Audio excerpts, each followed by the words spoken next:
नमस्कार. आपण आलो आहेत वाडे, तालुका भडगाव, जिल्हा जळगाव येथील प्रयोगशील शेतकरी माननीय जयेश भाऊ पाटील यांच्या शेतात.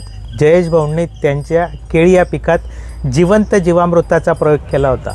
जिवंत जीवामृताचा प्रयोग केल्यानंतर काय अनुभव आला आपण त्यांच्याकडूनच ऐकून घेऊ. सर, काय अनुभव आला? सर, माझा केळीचा बुंदा खूप वाढला सर. उंची खूप वाढली आहे झाडाची आणि आपल्याला काळोखी खूप आली आहे सर झाडाला.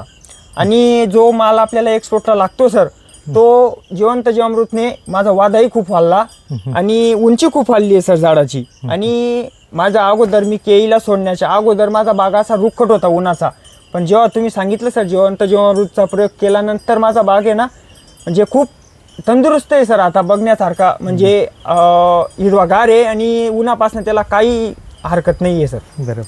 बरं सर, तुम्ही शेतकऱ्यांना काय सांगाल? वापरलं पाहिजे? हो, नक्की वापरलेलं पाहिजे. प्रत्येक शेतकऱ्याने वापरलेलं पाहिजे. केळी उत्पादन शेतकऱ्याने प्रत्येकने जिवंत जीवामृत वापरलं पाहिजे आपल्या केळीला. मित्रांनो, जिवंत जीवामृत फक्त एका दिवसात तयार होतं. जर तुम्हाला तुमच्या केळीचा पेंधा वाढवायचा असेल, अंतरी वाढवायची असेल, पानाची काळोखी वातावरणात पण टिकून ठेवायची असेल, म्हणजे उन्हात सुद्धा काळोखी टिकून ठेवायची असेल, बागेचा वाधा वाढवायचा असेल, तर जसं जयेश भाऊंनी त्यांच्या शेतात जिवंत जीवामृताचा प्रयोग केला तसं तुम्ही पण करू शकतात. ओके, धन्यवाद सर. धन्यवाद सर.